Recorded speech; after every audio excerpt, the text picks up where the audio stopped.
رجعوا البنائين الأحرار جربوا بمين؟ بس هي تجربة بسيطة ما تعتبر له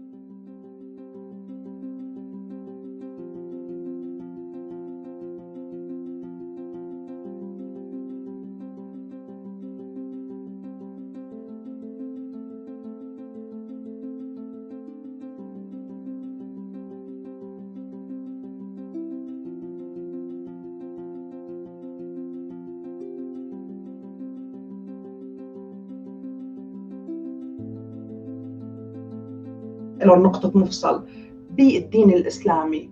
دين توحيدي، إله واحد، لغة واحدة هي اللغة العربية، تكون هي لغة القرآن. القرآن حاولوا جهدهم مدة طويلة ممنوع يترجم، لازم حتى لو بغائي ينحفظ مثل ما هو، لا يحافظوا قدر المستطاع على لغة واحدة. شعار الرحمة والسلام، بوحد تحت إله واحد. فكركم ليش وكيف الإسلام لكان انتشر بالأرض؟ هيك الرسول مع كم صحابي بالعصي والسيوف راحوا هدوا إمبراطوريات وممالك ومدن محصنة ونشروا فيها الإسلام على حصان، اللي بدهم أقل شيء 20 يوم ليوصلوا للمدينة ليحاولوا. كيف؟ رح أعطيكم مثال كيف انتشر الإسلام. نحن هذا الشيء ما بيخبرونا عنه بالكتب، ولكن في عنا دليل صغير فيكم أنتم تعمموه على اللي كان يصير. عندك سقوط القسطنطينية. كيف سقطت القسطنطينية اللي هلأ اليوم موجودة بما يسمى تركيا؟ هي القسطنطينية كانت تعتبر عاصمة ومقر ومنبع المسيحية بالعالم، وفيها الأرثوذكسية القويمة اللي محافظين على المخطوطات وعلى كنيسة الرسل الأولى، ومن عندهم بيطلع القيارات. كيف سقطت بإيد التتار وقت كانوا حاملين التتار راية الإسلام والمسلمين؟ اجت الحروب الصليبية. شوفوا هالتركيبة اللي اليوم المسيحيين بدافعوا عن الحروب الصليبية وعلى أساس إنه هي بتمثلنا. الحروب الصليبية بحجة الحفاظ على المقدسات بأورشليم غيرت اتجاهها من أورشليم اللي بالأراضي المقدسة لتركيا للقسطنطينية. حاصرت الحروب الصليبية، حاصرت القسطنطينية، أحرقتها، سرقوا المخطوطات، قتلوا وقت الإمبراطور البيزنطي، وقتلوا 13,000 مسيحي أرثوذكسي. مين؟ مو الإسلام، الحروب الصليبية. وسلموا القسطنطينية هيك ثمرة مستوية مقشرة، قالوا له الإسلام خذ علينا انتصارك عليها، أنت فتحت القسطنطينية. وإلا الإسلام ما بيقدروا يفتحوا مدينة واحدة لغاية اليوم، غير قادرين. هن والنفط والثروات والعدد اللي مجتاحين فيه العالم غير قادرين، إلا بدعم نحن بنقول له غربي أو صليبي، ولكن هو بالحقيقة دعم البنائين الماسونيين، الشيطان اللي بدكم إياه فيكم تسموه.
Welcome to Real Crusades history.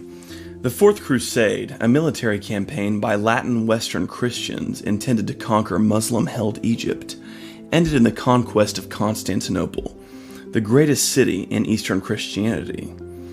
This crusade is often cited by critics as evidence of corruption underlying the whole crusade movement. After all, why would Western Christians who'd sworn to fight Islam instead attack fellow Christians in the East? Surely these knights were just greedy for Byzantine wealth, with their pious vow to fight for Jerusalem being nothing more than a sham, right? Wrong. The Fourth Crusade is one of the most misunderstood events in history. This is not surprising, as the politics underlying the results of the Fourth Crusade are incredibly complex. In reality, the capture of Constantinople by Western knights in 1204 had as much, if not more, to do with Byzantine Greek politics. First of all, it must be understood that when the Fourth Crusade was being planned in the first years of the 13th century, there was never any intention by any of the Westerners involved, whether French or Italian, to attack the Byzantine Greeks. A commonly repeated myth is that while the French knights were sincere in hoping to conquer Muslim Egypt, the Venetians had a secret agreement with the Egyptian Muslims to instead divert the crusade to Greek lands. This is absolute nonsense, and yet it's frequently repeated by those who know no better. Historian Jonathan Phillips, one of the world's foremost experts on the Fourth Crusade, explains that the idea of a preconceived plot by Venice to protect Egypt is ridiculous. In fact, Venice had a keen interest in conquering Egypt, not only for religious, but also economic purposes. From the perspective of the Venetians, of course, the prospect of a dominant position in Alexandria was a truly tantalizing one. Without doubt, this was the commercial jewel of the Eastern Mediterranean and would open up the markets of North Africa and the Middle East in an unprecedented way. Remarkably, the Fourth Crusade ended up in Constantinople because of logistical miscalculations. The French barons entered into a pact with Venice, whereby the two powers would together prosecute the crusade. The agreement called for Venice to essentially divert all of its commercial activity toward the construction and provisioning of seafaring vessels for the transport of the French knights, their equipment and horses, to Egypt. In essence, Venice put everything on the line for this crusade. The Venetians dedicated a full year between 1201 to 1202 to preparing for the crusade. However, after a year's time, it was clear that the agreement had greatly overestimated the size of the French army that would be departing from Venice. The original plan had been to take 33,500 crusaders to Egypt, but in fact the army ended up numbering about 12,000 men, thanks to the fact that many crusaders chose to travel to the Holy Land by means other than the Venetian enterprise. This meant that Venice had built a lot of unneeded vessels, and could indeed face financial ruin without the funds they'd expected to recoup from the anticipated French army. The French and Venetians were now in a difficult situation. This was where Byzantine politics came into play. It just so happened that a Greek prince, Alexios Angelos, son of the recently deposed Byzantine Emperor Isaac II Angelos, had taken refuge in the Holy Roman Empire with his brother-in-law, Philip of Swabia. It was at Philip's court that Alexios Angelos met Boniface of Montferrat, one of the leaders of the Fourth Crusade, just at the time when the crusade was experiencing its pressing financial difficulties. Alexios struck up a friendship with Boniface, insisting that he could solve the French noble's problems. He promised Boniface to join the crusade himself, to contribute 10,000 Byzantine soldiers, and to compensate the Venetians for their expenses, and to provide any funds that the crusade might require in the future.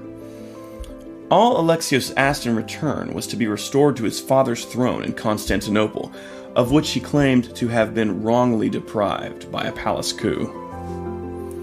It is not surprising to see why Boniface and other French knights found Alexios' offer so tempting.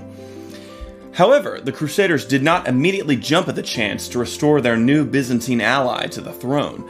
There was much debate about the legitimacy of Alexios' claim, with many Crusaders remaining unconvinced, such as the famous Simon of Montfort, who would later become the leader of the Albigensian Crusade. Indeed, when the French and Venetians agreed to take up Alexios' offer, a large number of Crusaders quit the expedition right then and there, because they didn't like the idea of taking the war into Christian lands. Pope Innocent III, who'd called for the crusade in the first place, was one of the staunchest critics of the decision to divert the crusade to Constantinople. In retrospect, the Crusaders could feel essentially justified in working to help their ally Alexios. There is no question that Alexios' father had been deposed by a palace coup, and Alexios had a legitimate claim to the Byzantine Empire. In the Latin West, where palace coups were virtually unheard of, and rights to inheritance were well respected, the idea of an heir being deprived of his rights was very shocking. The Crusaders arrived at Constantinople in June 1203 and quickly took the city without much resistance from the Byzantine defenders. It's noteworthy that they immediately put their Byzantine ally, Alexios Angelos, now Emperor Alexios IV, on the throne of Constantinople. They did not attempt to seize the government of the city for themselves. At this point, the internal tensions inherent to Byzantine politics caused everything to fall apart. Alexios IV tried to exercise control over his empire, but Greek factions began to form within Constantinople, and numerous plots to kill the young emperor began to bubble up to the surface. A Byzantine noble called Mursuphilus, who was staunchly anti-Western, gathered support around himself and managed to have Alexios IV strangled in his palace on the night of February the 8th, 1204. Mursuphilus then shut the gates of the city to the Crusaders and camped outside and refused to honor Alexios IV's agreement with them. He set about raising an army to destroy the Crusaders completely. At this point, the French and Venetian Crusaders were in a very difficult situation. They were out of funds, and their Greek allies had been defeated and killed inside of Constantinople. They had no way to pay for withdrawal. It really is no exaggeration to say that they had no choice but to throw what little resources they had into a final assault on Constantinople. By now, they considered Constantinople to be in the hands of traitors and cutthroats who had cruelly murdered their friend Alexios IV. They felt justified in taking control of the city. In April 1204, after a difficult battle, the Crusaders actually succeeded in capturing Constantinople. Though the Greeks put up stiff resistance, Byzantine factionalism once again weakened their opposition to the Westerners, as by the time the Latins entered the city, Mursuphilus' support had also begun to unravel. What happened next is really the most difficult part of the crusade to defend, as the Latins then put the city to sack. This was unavoidable, as the crusade leaders had no other way to finance their army than with the wealth of the city. It is nevertheless a truly sad episode in the history of the Crusades, but it is noteworthy that the Crusaders were very calculating in the manner that they divided up the riches of the city, careful to fulfill debts to the Venetians and to set about organizing the funds toward the ultimate conquest of Egypt. However, with the sack of the city came many horrible acts of violence in the streets that the leaders of the crusade were unable to prevent. At this point, two things should be clear. 1. The Fourth Crusade started out with every intention of attacking Muslim-held Egypt for the cause of Christendom. The crusade was piously motivated and was not a covert plot to plunder wealthy Byzantine lands. 2. Byzantine politics played a key role in the diversion of the crusade to Constantinople. Again, Jonathan Phillips explains, the reason why the Fourth Crusade went to Constantinople in the late spring of 1203 was, ironically, in response to the invitation of a Greek, the appeal by Prince Alexios to help him and his father secure what they regarded as their rightful position as rulers of the Byzantine Empire.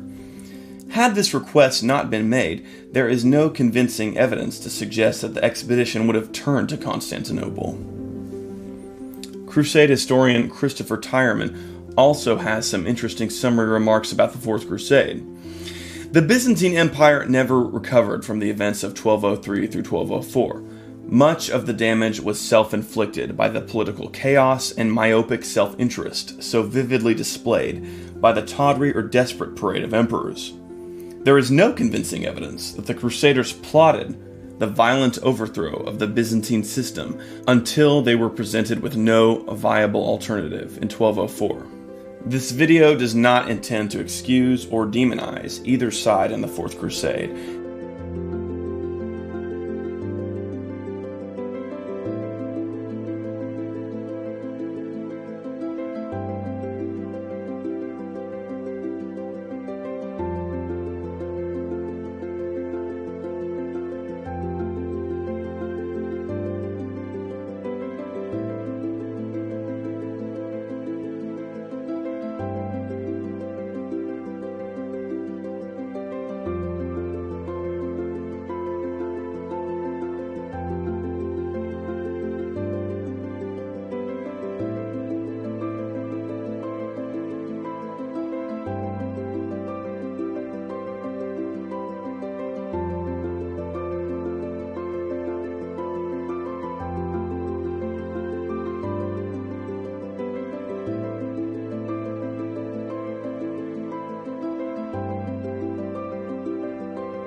لكن عم فكركم ليش السوريان وقفوا مع العباسيين ضد الصليبيين؟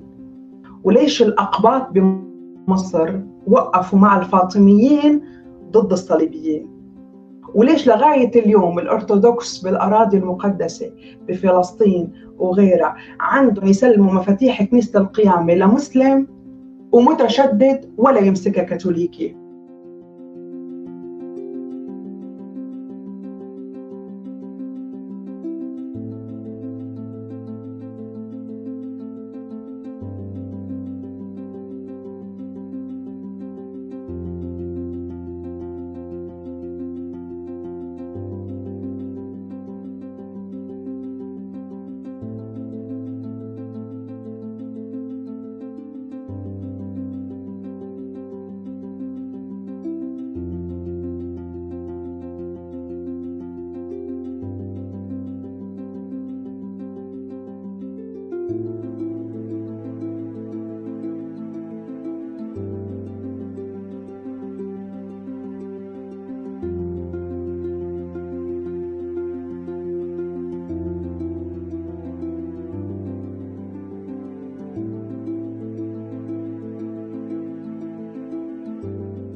لأنه الكنيسة الأرثوذكسية واعية تماماً لكيف استخدم الشيطان الفاتيكان وروما وكيف كان المفروض تكون هون ضد الإله. ولكن مفتكرين انه الاسلام هن يعني هلا ضد مع الصليبيين، احنا عندنا اسلام او صليبيين، الصليبيين اكتشفناهم انه هن مع الماسونيين وقوه عظمى والى اخره، بنوقف مع الاسلام. الشيطان هي شغلته يعمل لك مضادات متحاربه متنازعه، تفتكر انت انه اوكي اي وين الرب موجود لاختار واحد منهم، هن اثنين بين ايدين الشيطان، ما بتستفيد شيء. هي شغلته يعمل لك مضادات، انت تختار حدا منها، تفتكر حالك حر الاختيار ولكن انت مختاره، لانه كلهم بيسلطوا بكل الاتجاهات.